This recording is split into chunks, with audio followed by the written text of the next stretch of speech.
charge that almost blew the shuttle out of the sky, because the energy potentials when you move, a conductor through that field is pretty incredible. Again, a source for energy for space-based platforms, as well as when you consider maybe moving energy, concentrating it away and moving it into, say, space platforms that are further out in orbit. Again, you could utilize the same kind of technology that direction. In fact, Eastland had an idea of using HARP systems for beaming energy all the way to lunar surfaces for operating huge terraforming concepts for the moon itself. In other words, being able to unlock the oxygen contained on the surface by literally boiling the components using microwave energy. It sounds... Yeah, definitely. It sounds actually a little bit like it's kind of in the vicinity of a visionary like Nikola Tesla. I don't know if you would agree with that or not. Well, he was, and Ben started taking, we had him at a conference. The Lay Institute sponsored a conference on mind effects back in March, and so we brought Ben Eastland and a number of other people that I've known over the years together, and Ben's contributions on the HARP system dealing with sort of the good and the bad side, and then some of the other concepts that he had, and then since then, in the fall, he produced a series of concepts based on the technologies he'd worked in most of his life, and I got a copy of that and had a chance to look at it, and these were some of the concepts that he was exploring literally in the last months of his life. Interesting. By the way, you're so, I guess, I don't know if you're close to the facility or not, but have you been there yourself, visited the place? Oh yeah, it's 250 miles, approximately 300 kilometers northeast of Anchorage, where I am based.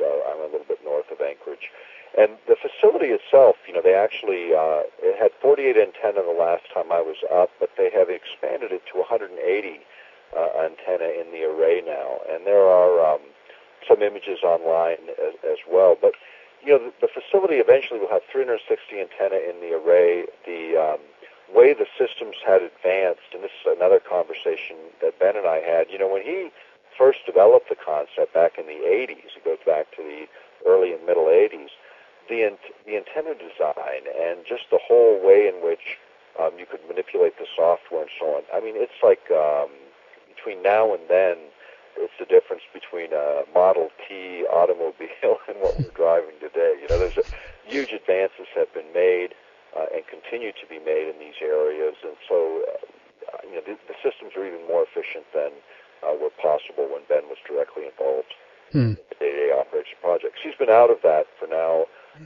He was out of it for about 15 years because his secrecy agreements with ARCO had expired, and he was much more communicative in terms of what the technology was all about.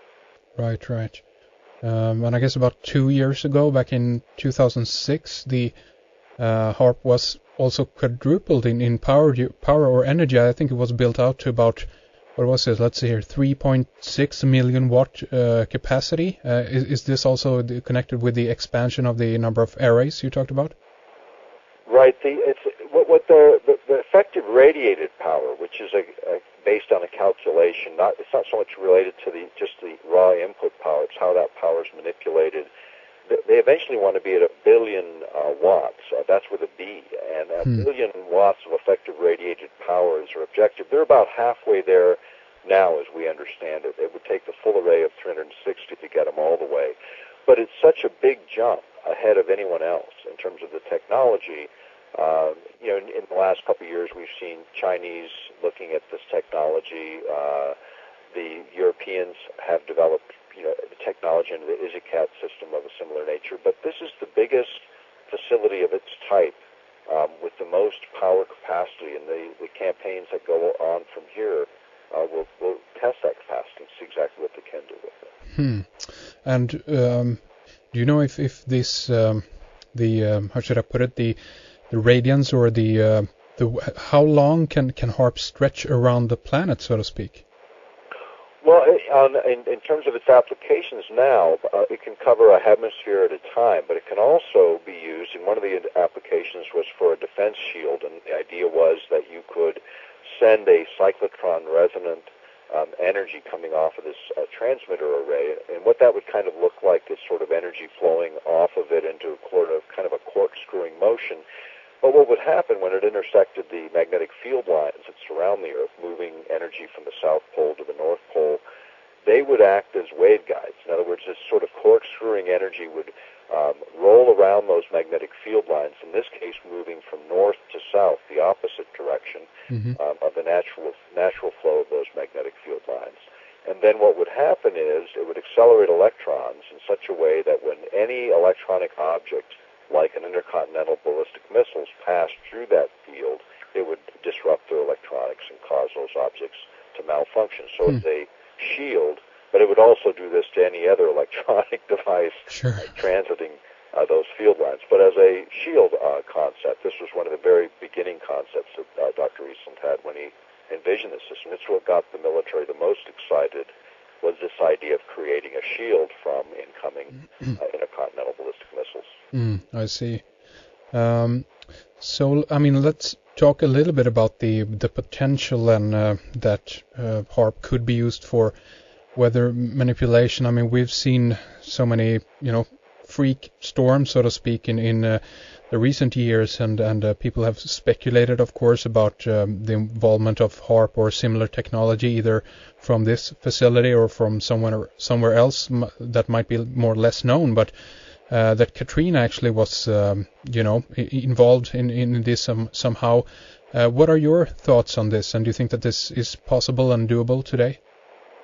It is possible. I don't know with HARP if it would be so possible, but I know the Russians at one point, using electrostatics, had offered to create a typhoon to blow the smoke out of Southeast Asia when the Indonesian fires were burning so prolifically there some years ago and had caused so many problems.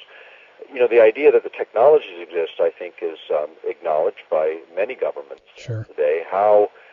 And this is the problem, is when you look at the old treaties surrounding environmental manipulation deal with concepts like you can do whatever you want within the boundaries of your own country, but weather doesn't respect sort of artificial lines drawn on the planet. And this is where weather modification experiments and work present risks that I don't think we should be undertaking, at least not by militaries in a classified way. If we're going to engage in this kind of research, and I would suggest probably we will as a population on the planet, then let's do it in the open light of day with the appropriate cross-disciplinary teams reviewing things very, very differently than what we have done historically in the past. In fact, Dr. Eastland, his latest ideas on weather modification, he was unwilling to turn over to militaries for their experimental use or their research use, unless those projects were in the open light of day, and of course that didn't happen.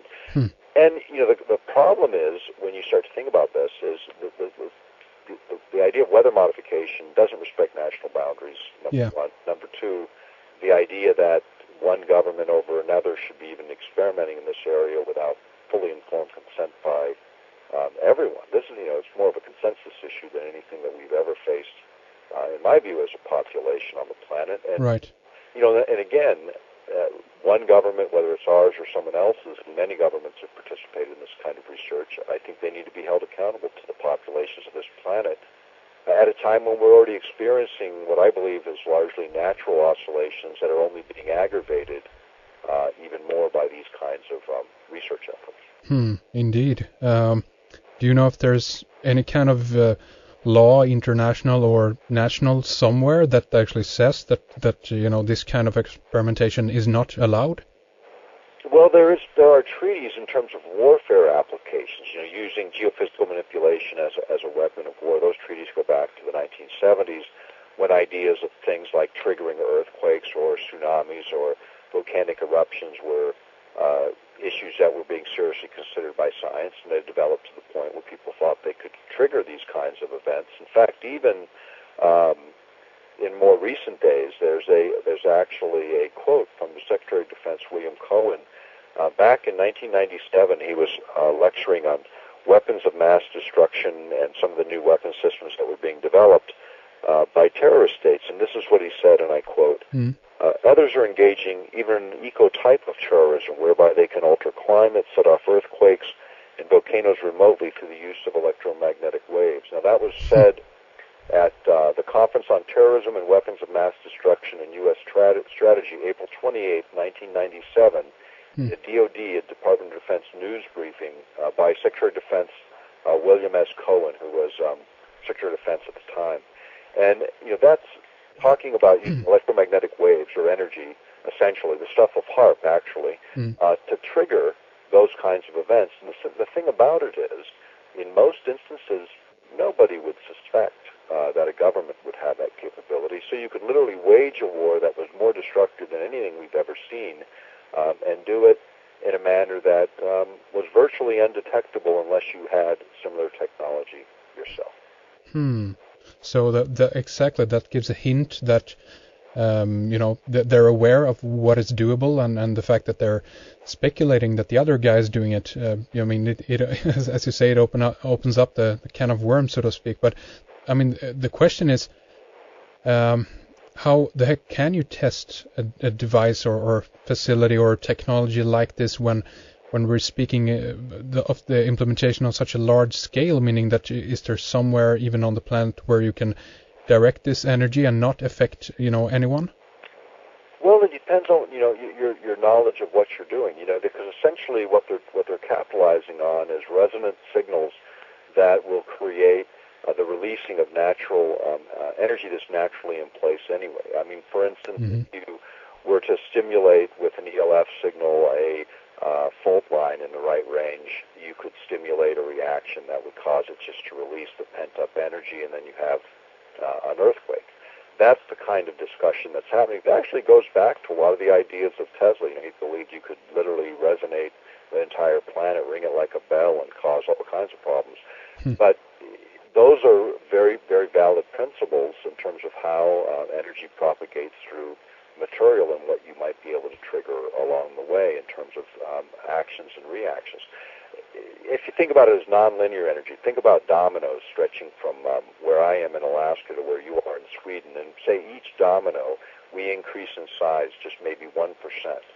I hit that first domino with a half a gram weight, and they start tumbling over until the one reaches Sweden and is the size of a large office building. And the energy wasn't the half a gram at the beginning; it was the gravitational energy picked up along the way. Right. That resulted in that. And so when you think about nonlinear reactions within our environment, certain energy fields can create releases of energy that are already available. And that's what the stuff of HAARP is. Much of the research that Tesla did, if you look at all of his work, in fact, it was all related to resonance signals and oscillating frequencies. And when those are coherent, whether rhythmic, and they hold, then they have the potential of creating some very different effects than the random energy that nature creates. Even small, very small amounts of energy consistently put in, like the guys marching across the bridges in World War II, and that resonant signal of that march, then some hours later the bridge would just collapse. Those stories that are well known based on very simple principles of resonance. Very interesting indeed. That really gives you the perspective of what we're dealing with here, and also the fact that this might not then be they still might be in a stage where they kind of are experimenting with what the effects of this actually might be, and that they themselves might not be, so to speak, in control of the full effects of what they're doing, basically. This is exactly the nature of it, and this is the problem, is because these programs are classified, because their implications are so huge, we are in, as human beings on the planet, we have already passed the danger point of being able to wipe ourselves out. The only thing we're doing now is refining the process. And we need to take much different approaches. And it's not that these experiments can't move forward, but they can't move forward like this, because what happens and what has already happened is they are done in a compartmentalized environment where very little is known about each link to a program. That's how military projects were developed in this country and in most of the Western world.